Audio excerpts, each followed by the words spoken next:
Olha, galera, então, vamos lá.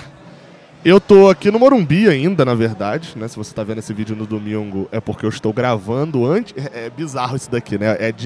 É disputando com espaço-tempo.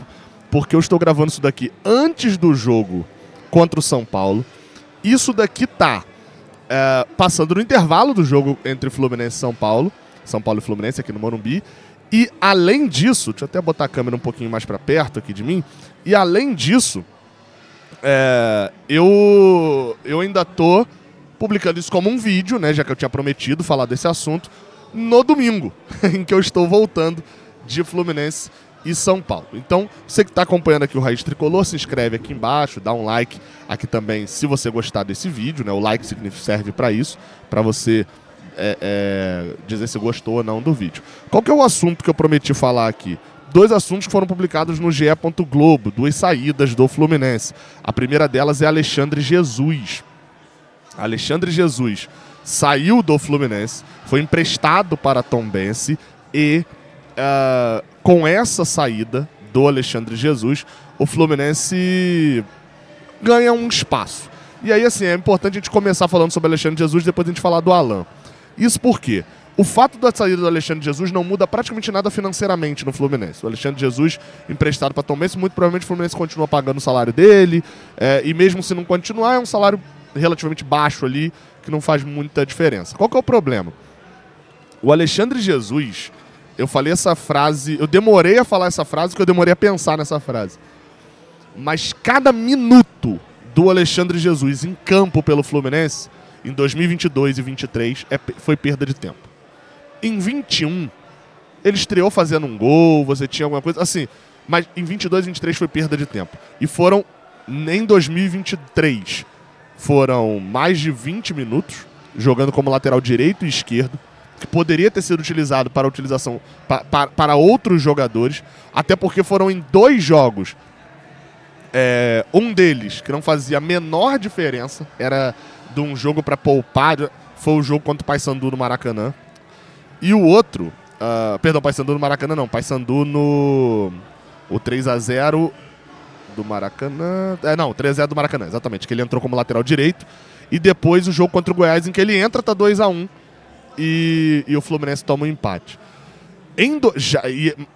Isso cada minuto dele em campo, em 2022, foram incontáveis, né? Já ele no banco também. Cada vez que o Alexandre Jesus ia pro banco, e olha, isso foram muitas vezes. Pelo menos aí, eu não contei aqui rapidamente não, mas pelo menos umas 22 vezes nesse ano em que o Alexandre Jesus foi pro banco de reservas. Era ocupando o espaço de alguém que não precisava, que poderia estar ali ganhando cancha, ganhando espaço, mesmo sem jogar, poderia estar. Toda a passagem do Alexandre Jesus, do primeiro ao último momento no Fluminense, é muito estranho. É um jogador que chegou de uma maneira estranha, por uma confusão que ninguém entendeu direito o que aconteceu lá em Minas Gerais, na saída dele do Cruzeiro, e aí ele vem, e tinha aquele fato dele ser empresariado pela mesma pessoa que era o Fred, e que depois que o Fred se aposenta e vira diretor do Fluminense, a torcida intensifica na reclamação sobre isso, enfim. E aí ele era sempre relacionado, nunca utilizado, estava sempre... E agora é emprestado para Tombense, que a gente sabe faz parte também dos relacionamentos do Eduardo Uran, empresário também, uma águia, né, no meio do futebol pelo Brasil. Então, assim, a gente está falando de uma passagem que foi inteiramente... E quando eu digo estranha, tá? É sempre bom deixar claro aqui. Eu acuso só do que eu tenho prova. Eu não tô falando que ninguém roubou, nem nada disso, que eu só faria isso se eu tivesse prova de que alguém tivesse feito. Mas é muito difícil você explicar de que teve esse cara já sumiu a idade dele de sub-20, é um cara que não é que a torcida ama o jogador, não é que o treinador ama esse jogador e utiliza sempre, porque utilizava muito pouco, mas ele estava sempre no banco e do nada ele foi utilizado em 6 meses que ele ficou no banco o tempo inteiro, ele foi utilizado em 2 vezes, improvisado em 2 posições que não eram a dele. Então assim, é tudo muito estranho assim, o cenário do Alexandre Jesus, está emprestado para Tombense, vai ser emprestado, a matéria do GE aqui, do Gustavo Garcia e do Thiago Lima até fala, vinha atuando como lateral direito. Acho que nem dá pra dizer que vinha atuando, né? Bem, mas deve ser emprestado para Tombense para jogar a Série B do Campeonato Brasileiro. O outro que está de saída, esse é um circuito completamente diferente. Esse é o Alan.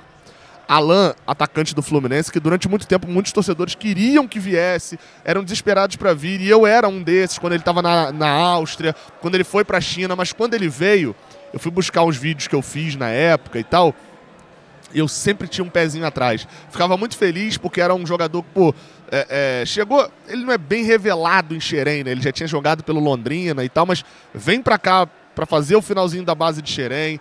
Pô, faz gol em Fla-Flu, faz gol importante, é campeão brasileiro. Enfim, tem todo aquele destaque, aquela relacionamento afetivo, aquele gol contra o Cerro Porteño e tal. Mas eu também já pontuava de que, olha só, ele tá muito tempo na China. E isso tira todo o ritmo do cara. Não é só a questão física, é a questão de psicológico, de sequência de jogos, de tudo. E a passagem do Alan pelo Fluminense ela é deprimente, assim, no final das contas.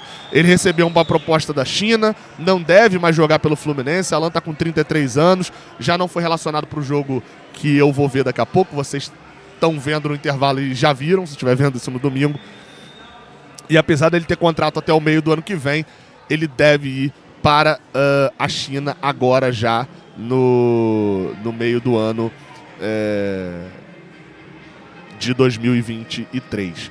Como eu falei, a saída do Alan acaba sendo muito ruim, assim, um ano em que ele praticamente não joga, apesar de ter feito 2 gols, fez gol na estreia contra o Resende, né, no 2-0, depois também marcou gols, gol, né, no caso, contra o Fortaleza, lá em Fortaleza, mas foi, se o ano passado a gente deu uma benevolência a ele porque entendia essa adaptação, o ano de 2023 com lesões, e até mesmo quando entrou sem ter boas atuações, e é isso sem ser tão utilizado, dá pra gente imaginar que também teve problemas de ritmos de treinamento, o jogador decidiu voltar para a China. Bem, toda sorte ao Alan. Eu acho que o Alexandre Jesus também não, né? Mas falando especificamente do Alan, me irrita muito mais o jogador quando ele tem cara de que não tá nem aí, do que necessariamente quando o jogador vai mal. O Alan sempre demonstrou por várias vezes, assim, nas entrevistas, publicamente, de que estava incomodado com o rendimento que ele vinha tendo. Ele não estava achando de boa, achando ótimo e tal, o fato dele não estar tendo chance e ele tá jogando mal. Então, isso obviamente foi uma passagem ruim, uma questão ruim, mas tal qual o Alexandre Jesus, que era uma aposta com boa chance de dar errado, no caso do Alan, eu sempre considerei isso também. Era uma volta de um jogador muito legal, trazendo de volta, mas que tinha passado o timing e tinha uma boa chance de dar errado. No final das contas, deu. Sobre o Alan e a saída dele, fica pelo menos o benefício de quê? Um alívio grande na folha. Não confirmei isso, mas falavam que o custo do Alan mensalmente para o Fluminense era próximo a 600 mil reais. Então, obviamente, isso abre um espaço na folha salarial que obviamente já foi preenchido com as contratações que acabaram sendo feitas e que a gente já noticiou nessa semana. Beleza? Não esquece do like aí embaixo. Se você gostou do vídeo, chegou até aqui e não saiu, ou assim, você me odeia muito a ponto de ficar passando raiva 8 minutos, ou então você gostou do conteúdo. Então aperta o botãozinho de like aqui embaixo. Você que está na transmissão, espero que eu esteja feliz agora falando com vocês. Valeu!